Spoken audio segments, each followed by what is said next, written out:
Hi అండి, welcome to మిస్సమ్మా world. దారిన పోయే పెళ్లి కొడుకు. విసుగు చెందని విక్రమార్కుడు తిరిగి చెట్టు వద్దకు వెళ్ళి చెట్టుపై నుంచి శవాన్ని దించి భుజాన వేసుకుని ఎప్పట్లాగానే మౌనంగా శ్మశానం కేసి బయలుదేరాడు. అప్పుడు శవంలోని బేతాళుడు, రాజా, ఒక భిక్షువు అడిగినంత మాత్రాన నువ్వు ఇంత శ్రమ పడుతున్నావే, నీ నిరహంకారాన్ని ఏమనవచ్చు? ఎందుచేతనంటే క్షత్రియులు సహజంగా జాతి అహంకారాలతో నిండి ఉంటారు. ఇందుకు మంచి నిదర్శనం దుర్జయుడి భార్య జాంబవతి.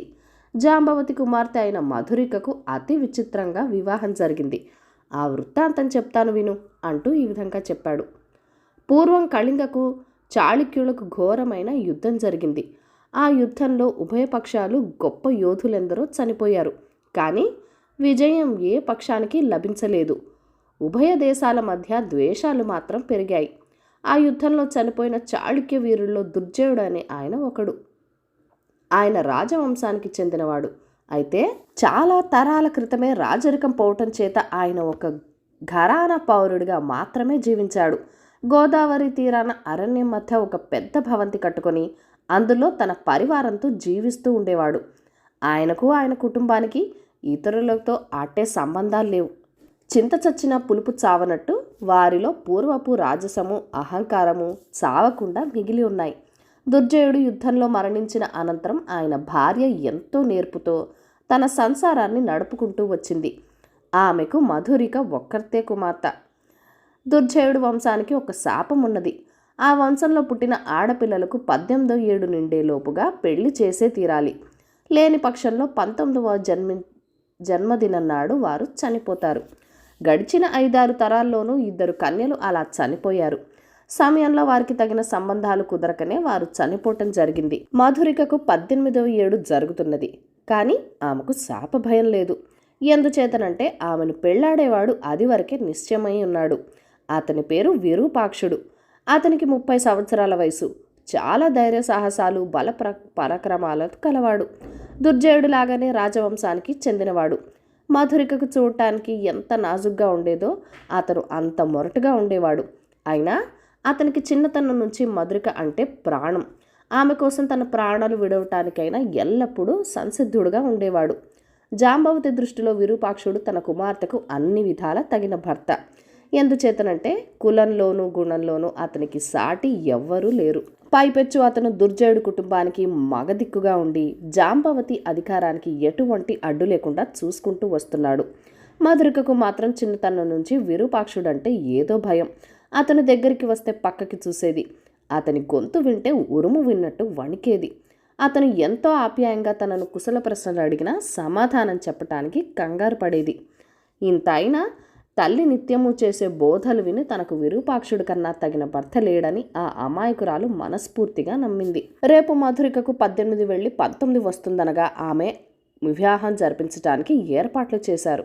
రాత్రి 2వ జాములో ముహూర్తం. మధురికకు పెళ్లి కూతుర్ని చేస్తున్నారు. ఇల్లంతా అలంకరించారు.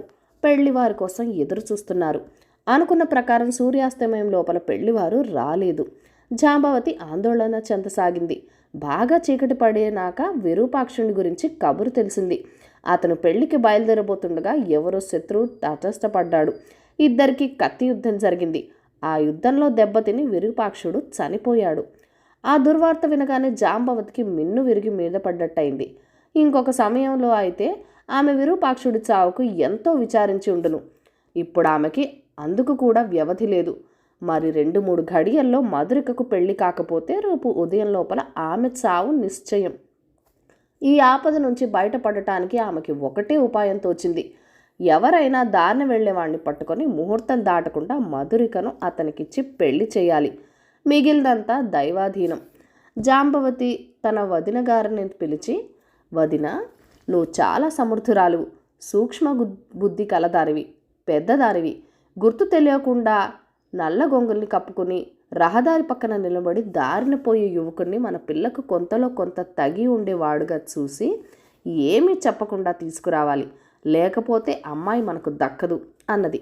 ఆ వృద్ధురాలు దుర్జయుడు అక్కగారు చాలా సమర్థవంతురాలు కూడా. ఆమె కొంచెం కూడా సంకోచించక ఆ చీకటిలో అడవి మధ్యగా నడిచి కొంత దూరంలో ఉన్న రహదారి చేరుకుంది. అప్పుడే చంద్రోదయం కూడా అయింది.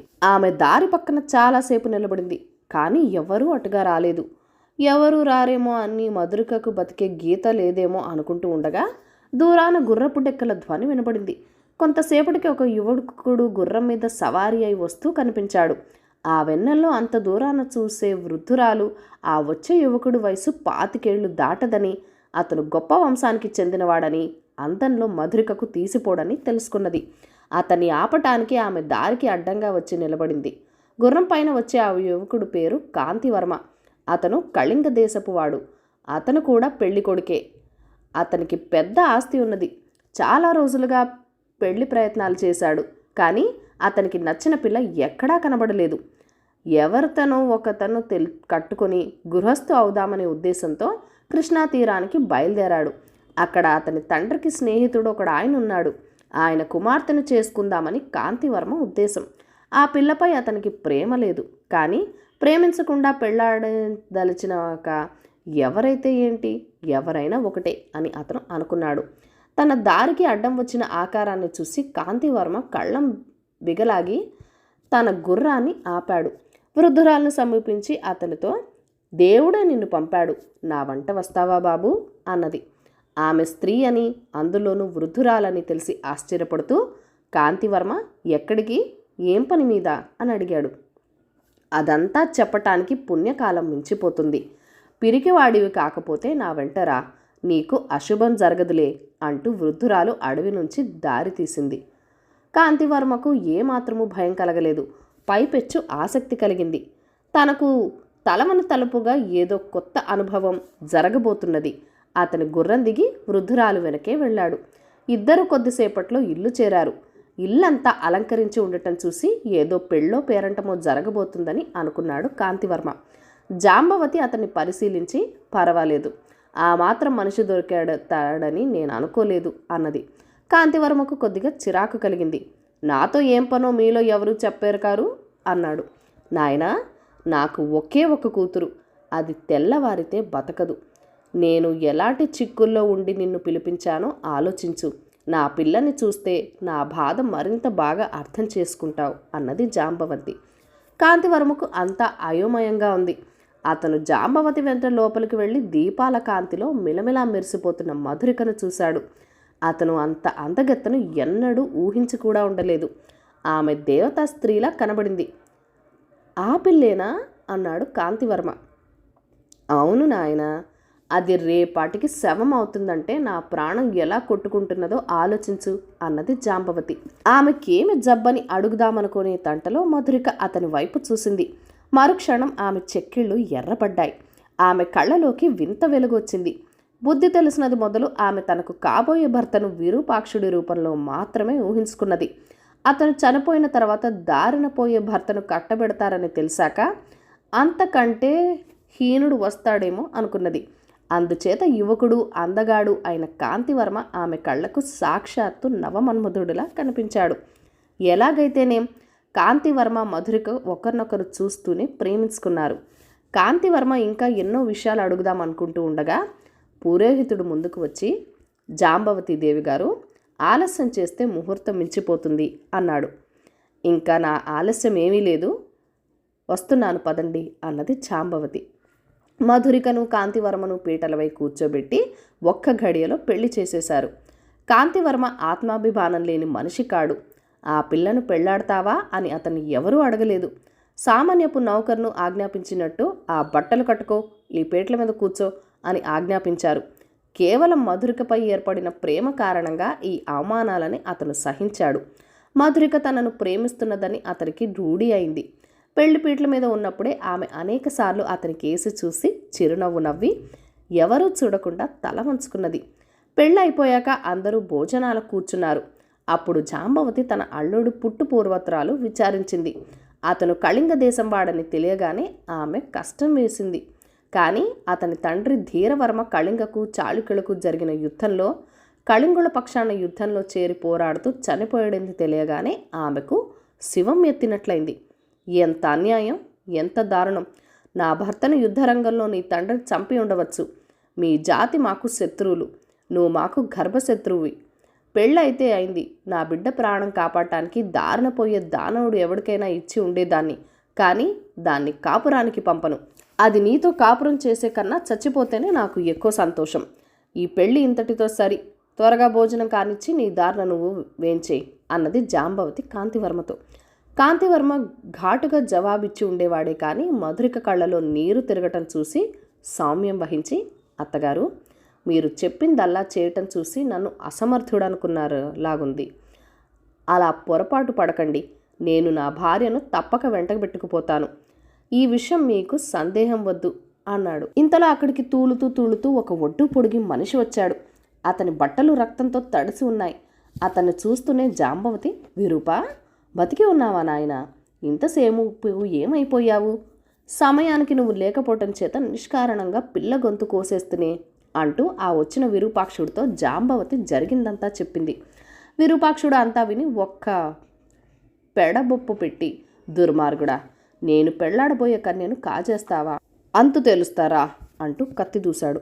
కాంతివర్మ ఒక్కసారి మధురిక కేసి చూసి ఆమె విరూపాక్షుడిని చూసి భయపడ్డం గమనించి తృప్తిపడ్డాడు. అతను విరూపాక్షుడితో, మీ భాష చాలా వింతగా ఉన్నది. నేను ఎవరిని కాజేయలేదు. నా అనుమతి కూడా పొందకుండా నన్ను దారి తప్పించి తెచ్చి ఈ మధురికను ఇచ్చి చేశారు. ఆమెను నేను ప్రేమించాను. ఆమెకు నా పైన ప్రేమ ఉందనుకుంటున్నాను. అందుచేత మీరు నన్ను కవ్వించటం ఏమీ సమంజసంగా లేదు అన్నాడు. మధురికను పోగొట్టుకున్న విరూపాక్షుడికి హితం తలకెక్కలేదు. అది వరకు జరిగిన పోరాటంలో అతను బాగా దెబ్బతిని రక్తం పోగొట్టుకుని ఉన్నాడు.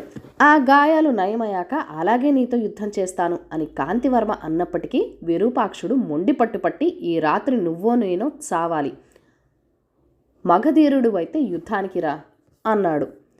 నేను నీతో యుద్ధం చెయ్యను, నన్ను రెచ్చగొట్టలేవు అన్నాడు కాంతివర్మ. ఆ మాట వినగానే జాంబవతి కాంతివర్మను నానా మాటలు అన్నది. కళింగులంతా పిరికి పందలే అన్నది. దర్జేయుడు కడుపున పుట్టిన పిల్ల పిరికి వెధవతో కాపురం చేయదన్నది. కాంతివర్మ చివరకు అన్నం ముందు నుంచి లేచి కత్తి చేపట్టుకొని ముందుకు వచ్చాడు. అతను విరూపాక్షుడి ఇంటికి దూరంగా తీసుకుని వెళ్ళి తాము పోట్లాడడానికి స్థలం చూసుకున్నాడు. బయట వెన్నెల్లో ఇద్దరు గర్భశత్రువులాగా నిలబడ్డారు. విరూపాక్షుడు కత్తి ఎత్తి కాంతివర్మ పైకి లఘించాడు. కాంతివర్మ తన కత్తిని అడ్డంగా పెట్టుకొని దెబ్బ కాచుకున్నాడు. ఇలా చాలాసార్లు జరిగాక విరూపాక్షుడు గాయాల నుంచి మళ్లీ రక్తం ప్రవహించసాగింది. అతన్ని స్పృహ తప్పి పడిపోయాడు. అతనికి మళ్ళీ స్పృహ తెలిసేసరికి కాంతివర్మ ముఖం కనిపించింది. నన్ను ఎక్కడ పొడిచావు అని విరూపాక్షుని అడిగాడు. నిన్ను నేను ఎక్కడా పొడవలేదు. గాయపడి ఉండటం చేత నీ అంతటా నీవే సొమ్మసిల్లావు. పిరికి పందలు తప్ప వీరుడైన వాడెవడు గాయపడిన వాడితో పోట్లాడడు అన్నాడు కాంతివర్మ. మధురికను నాకు కాకుండా చేశావన్న ఆవేశంలో మతిపోయి ప్రవర్తించాను. మధురిక నిజంగా నిన్ను ప్రేమిస్తున్నదా అని అడిగాడు విరూపాక్షుడు. నీకు కళ్ళు లేవా? ఆమె నీ కేసి ఎలా చూసింది, నా కేసి ఎలా చూస్తుంది నువ్వు గమనించలేదా అన్నాడు కాంతివర్మ. విరూపాక్షుడు నిట్టూర్చి, మధురిక సుఖమే నాకు కావాలి అంటూ కాంతివర్మ సహాయంతో ఇంటికి తిరిగి వచ్చాడు. వారిద్దరిని చూసి జాంబవతి పాలిపోయినట్లయింది. అల్లుడికి జరపవలసిన మర్యాదలన్నీ అయిపోయాయి గనక నా భార్యని తీసుకుని నేను బయలుదేరబోతున్నాను. అడ్డు పెట్టేవారెవరైనా ఉన్నారా అని కాంతివర్మ జాంబవతిని అడిగాడు. అదేమిటి నాయనా, నూతన వధూవరులు 3 నిద్రలు చేయాలి, మనుగుడుపులు జరపాలి, 16వ రోజు పండగ పూర్తి చేయాలి, అప్పుడు ఆడపిల్లని అత్తవారింటికి వెళ్ళేది అన్నది జాంబవతి. తనను గురించి తన అత్తగారు అభిప్రాయం మార్చుకున్నదని తెలియగానే కాంతివర్మ సంతోషించాడు. బేతాళుడి కథ చెప్పి, రాజా, నాకొక సందేహం. జాంబవతి కాంతివర్మను గురించి తన అభిప్రాయం ఎందుకు మార్చుకున్నది? తనకు కుడిచేలాగా ఉంటున్న విరూపాక్షుడిని చంపక విడిచాడన్న కృతజ్ఞతతోనా, లేక విరూపాక్షుడు కాంతివర్మకు మిత్రుడైపోయాక తన పంతం నెగ్గించేవారెవరూ ఉండరన్న భయంతోనా? ఈ ప్రశ్నకు సమాధానం తెలిసి కూడా చెప్పకపోయావో నీ తల 1000 చెక్కలవుతుంది అన్నాడు. జాంబవతిలో మార్పుకు కారణాలు నువ్వు చెప్పిన రెండూ కావు. ఆవిడ జాత్యహంకారం చేతనే కాంతివర్మను ద్వేషించింది. విరూపాక్షుడు బతికే ఉన్నాడని తెలియక పూర్వం కూడా ఆమె కాంతివర్మను తన అల్లుడుగా నిరాకరించింది. అయితే జాత్యహంకారానికి కూడా ఏదో ఒక ఆధారం ఉండాలి కదా. జాంబవతి ఉద్దేశంలో కళింగులు, చాళుక్యులు శత్రువులు, కానీ కాంతివర్మలో అలాంటి శత్రుభయం లేదని రుజువైంది. అతను విరూపాక్షుని చంపగలిగి ఉండి కూడా విడిచిపెట్టాడు. అతనిలో చాళుక్యుల పట్ల ద్వేషం లేదని రుజువైంది. అంతేగాక కాంతివర్మలో జాత్యహంకారం కూడా లేదు. విరూపాక్షుడు కయ్యానికి కాలు దువ్వుతూ అవమానించినప్పటికీ పడి ఉండటం చూసి జాంబవతి అతని పిరికివాడి కింద కట్టింది. అతను పిరికివాడు కాడని, జాతి అహంకారం లేకపోవటం అతనిలో ఉన్న సద్గుణమేనని స్పష్టమయ్యాక జాంబవతి తన అహంకారాన్ని విడిచి వచ్చింది. అదే ఆమెలో కలిగిన మార్పు అని విక్రమార్కుడు జవాబు చెప్పాడు. రాజుకి ఈ విధంగా మౌనభంగం కలగగానే బేతాళుడు శవంతో సహా మాయమై మళ్ళీ చెట్టెక్కాడు. కథ కంచికి మనమింటికి. ఈ కథను లైక్ చేయండి, షేర్ చేయండి. మన ఛానల్ని ఫస్ట్ టైం చూస్తున్నట్లయితే కనుక ప్లీజ్ సబ్స్క్రైబ్ చేసుకొని మీ సపోర్ట్ ఇవ్వండి. మీ అమూల్యమైన ఫీడ్బ్యాక్ అండ్ సజెషన్స్ నాతో కామెంట్ సెక్షన్లో కూడా షేర్ చేసేయండి. Thank you for watching. Bye bye.